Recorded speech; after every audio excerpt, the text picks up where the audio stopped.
We all seen movies where the main character is entering director's office. They feel awkward, pressured, and sometimes even intimidated. And if you've ever been at the same place, you know exactly what I'm talking about. But guess what? It's 2024 now. People who are like 35-ish now are already becoming executives in companies. And they have a very different working culture and approach to communication. In this video, I will share 3 main differences in communication style of rather old school versus modern executives, as well as a few things that are common for everyone. Let's go. Obviously, many things I will be calling old school management or communication approach you will rather see in executives who are older, and modern things in younger ones, but it's never about the age, it's always about the approach people choose to follow. So don't make blind assumptions based on the age, okay?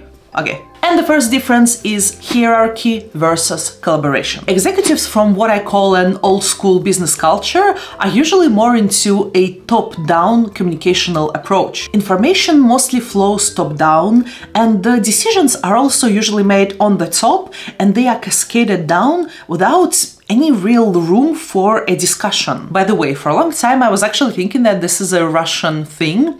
I work in the Netherlands right now, but for many years I used to live and work in Russia, and I saw a lot of managers and directors who were very much into this power-based, hierarchical, only top-down, I decide things kind of approach. But apparently not, and even in Europe I still see some companies and some managers who operate like that. You know, the style of a director from movies about corporate in 80s kind of thing. But what I see more and more in younger executives is that they tend to have a little bit more collaborative communication style. They value the input from their teams more and are generally more prone to an open dialogue. So I think that before, making decisions while consulting with the team was almost considered as a sign of a weakness of a leader. But I see more and more like elements of a consensus building when they involve the team into developing the decision. And of course, it's not black and white, it's not one versus another,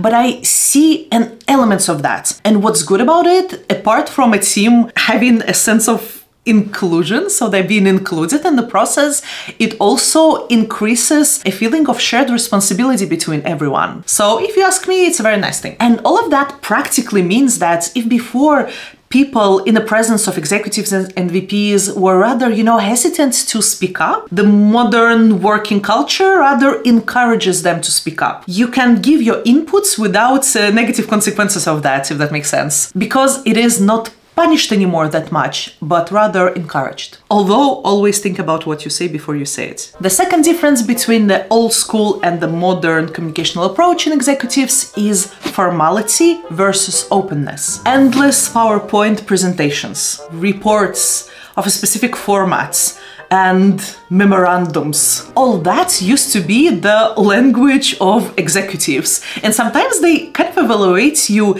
based on how well you follow the established protocol of these things. How good are you with all these formalities? I'm telling you, there are still companies where if you go to VP, you have to print the slides that you've prepared. Sorry, I'm laughing about it, but that's not funny. If you ask me, I think this is kind of redundant, a little bit, like previous century way of doing things, but whatever works for you, man. Now I see more and more executives that are comfortable with a little bit less formal communications.